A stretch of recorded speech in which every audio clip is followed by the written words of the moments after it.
বিসমিল্লাহির রহমানির রহিম। আসসালামু আলাইকুম ওয়া রাহমাতুল্লাহ। রহমান এগ্রো ইউটিউব চ্যানেলে আপনাকে স্বাগতম।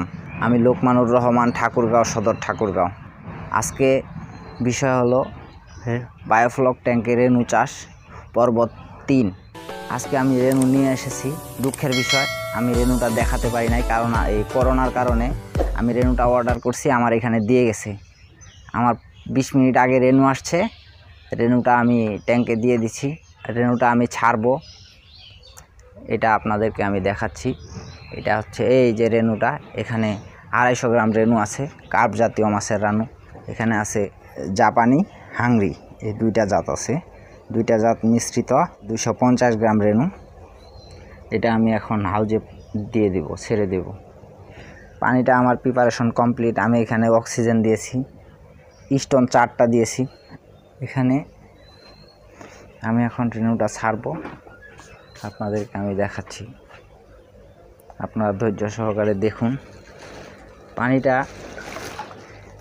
এখানে এটা 20 মিনিট দিয়ে রাখার কারণ হলো অন্য একটা তাপমাত্রা থেকে আসছে, এটার ভিতরে অক্সিজেন সহ পানি আছে।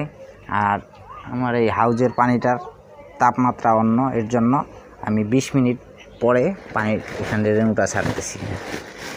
এর সাথে অ্যাডজাস্ট করে নিলাম। জাস্ট আপনাদেরকে রেনুগুলো দেখাচ্ছি কাছে থেকে, খুব কাছে থেকে দেখাচ্ছি। আমার এটা মোবাইল ক্যামেরা অতটা ক্লিয়ার হবে না, তাই স্পষ্টভাবে দেখাতে পারতেছি না। এই যে দেখেন, এখানে অনেক রেনুগুলো আমি এখন ট্যাঙ্কে ছেড়ে দিচ্ছি।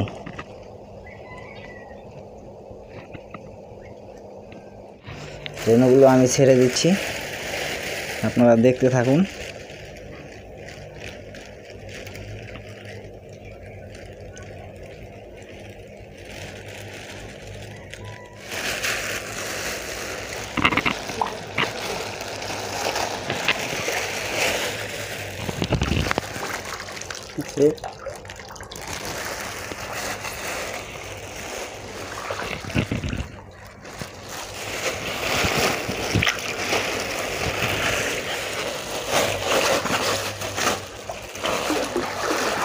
রেনুগুলো ছেড়ে দিলাম, এরপরে আমি রেনুগুলো খাবার দিব। হ্যাঁ, কি খাবার দিচ্ছি, কীভাবে পরিচর্যা করতেছি, আমি প্রত্যেকটার ভিডিও স্টেপ বাই স্টেপ আপনাদেরকে ধারাবাহিকভাবে দিতে থাকবো।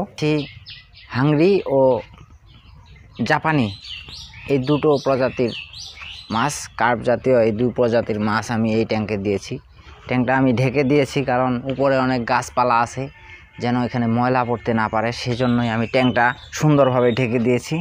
হ্যাঁ, ভিতরে একটু দেখাই। এই যে আমার ভিতরের মাঝখানে ওটা হচ্ছে আউটলেট ফিল্টার, যেটা আমরা ডিপ টিউবওয়েলে ইউজ করে থাকি, ওই ফিল্টার আমি এখানে দিয়েছি। দেখা যাক কি হয়। আমার জন্য সবাই দোয়া করবেন, আমি যেন সাকসেস হতে পারি। আমার এই ট্যাঙ্কে আমি 6টা স্টোন ইউজ করেছি। বিদ্যুৎ চলে গেল, আমি বিদ্যুতের কোনো ব্যাকআপ হিসাবে কোনো কিছু রাখি নাই, জেনারেটর বা IPRS কোনো কিছুই রাখি নাই। সো এটাতে আমি দিয়েছি পুঁটি মাছ, সরপুঁটি মাছের রেনুপোনা। এখানে দিয়েছি আমি 250 গ্রামের অর্ধেকটা আমি এখানে দিয়েছি। যেখানে আমার একটা ফিল্টার আছে, এই যে ফিল্টারটা দেখতে পাচ্ছেন, আমি এটা ফিল্টার একটা ইউজ করেছি। এইখানেও একটা ফিল্টার ইউজ করেছি। এই যে আমি 2 ট্যাঙ্কে 2টা ফিল্টার ইউজ করেছি, এবং একটাতে 6টা, একটাতে 4টা, মোট 10টা স্টোন ইউজ করেছি। আমার এয়ার পাম্পটা হলো ACO 006। এটা হচ্ছে আমার আউটলেট, এর আগেও দেখিয়েছি, যারা দেখেন নাই তাদের জন্য এই পাশ থেকে দেখাই। এটার উপরে আমি একটু প্লাস্টিকের তৈরি চালা দিয়েছি। আরেকটা কথা, যে বাকি যে আমার অর্ধেক 250 গ্রামের অর্ধেক রেনু, এটাতে অর্ধেক দিয়েছি, 250 গ্রামের অর্ধেক এই ট্যাঙ্কে দিয়েছি, আমি এই ট্যাঙ্কে দিয়েছি।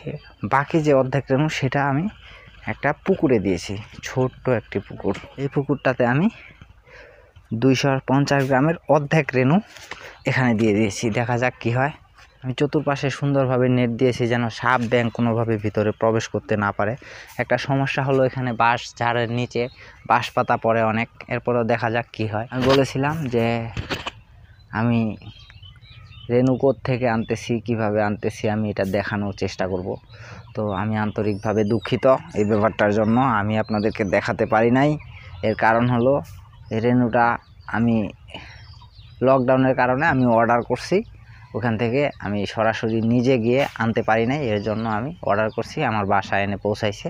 তাই আমি রেনুটা কোত্থেকে আনলাম, কিভাবে আনলাম আপনাদেরকে আমি দেখাতে পারি নাই। দেখা হবে পরবর্তী ভিডিওতে, অর্থাৎ আগামীকাল আমি কিভাবে মাছের খাবার দিচ্ছি। আপনারা সাথে থাকবেন। পরবর্তী ভিডিওগুলো পাওয়ার জন্য চ্যানেলটিকে সাবস্ক্রাইব করবেন, বেল বাটনটি বাজিয়ে রাখবেন। ভিডিওটি ভালো লাগলে লাইক দিবেন। আমার সাথে থাকার জন্য ধন্যবাদ। তো সবাই ভালো থাকবেন। আসসালামু আলাইকুম।